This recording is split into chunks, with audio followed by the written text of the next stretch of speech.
Over 90% of global trade moves across open oceans, making maritime shipping the foundational physical pipeline of the international economy. However, in 2026, the global logistics sector has hit a major structural ceiling dictated by fluid dynamics and mechanical friction.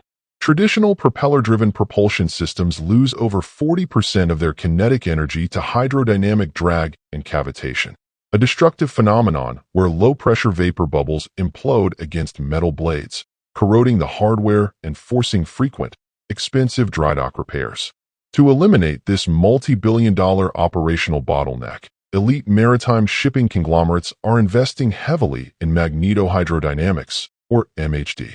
The future of international trade distribution belongs to whoever can transition fleets away from mechanical propulsion and into pure electromagnetic fluid manipulation.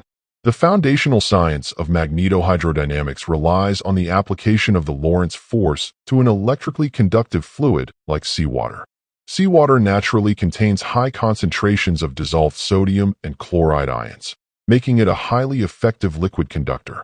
By constructing a hollow propulsion channel beneath the hull of a cargo vessel and lining it with ultra-powerful superconducting magnetic coils, engineers can pass a massive electrical current directly through the water column. When this electrical field intersects with the perpendicular magnetic field, it generates a continuous, axial Lorentz force. This force physically ejects the seawater out of the rear of the channel at high velocities without a single moving part, propelling the multi-ton vessel forward using the fluid itself as the engine block. The financial utility of this propellantless propulsion is a complete restructuring of maritime operating margins. Because an MHD drive contains no internal pistons, shafts, or spinning blades, it operates with near-zero mechanical wear. This structural simplicity slashes asset depreciation and eliminates the catastrophic risk of mid-ocean mechanical engine failure, allowing institutional logistics funds to guarantee absolute transit timelines. Furthermore, because MHD propulsion creates no cavitation bubbles, the vessels move in near-total silence with radically reduced hydrodynamic drag profiles.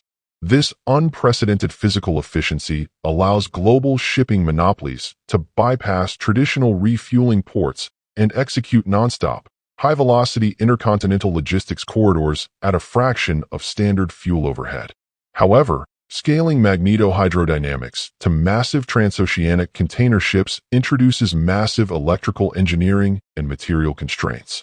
To generate a magnetic field intense enough to propel a 100,000-ton vessel, the internal electromagnetic coils must be kept in a continuous superconducting state, demanding heavy insulation from the corrosive, highly fluctuating temperatures of the ocean surface.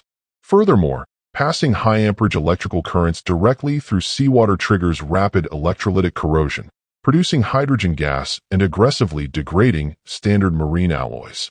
To counter this, material scientists are engineering proprietary electrode plates coated in mixed metal oxides like ruthenium and iridium, which can withstand decades of continuous atomic ion bombardment without sacrificing electrical conductivity.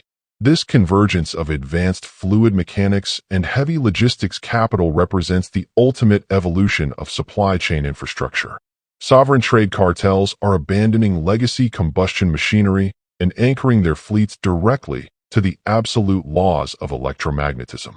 The institutions currently financing the development of high-output magnetohydrodynamic drives are establishing an unassailable monopoly over the physical movement of global commerce. The long-term survival of trade empires now depends entirely on dominating the atomic and magnetic forces within the ocean water, proving that true economic leverage belongs to whoever can out-engineer friction at the fluid layer.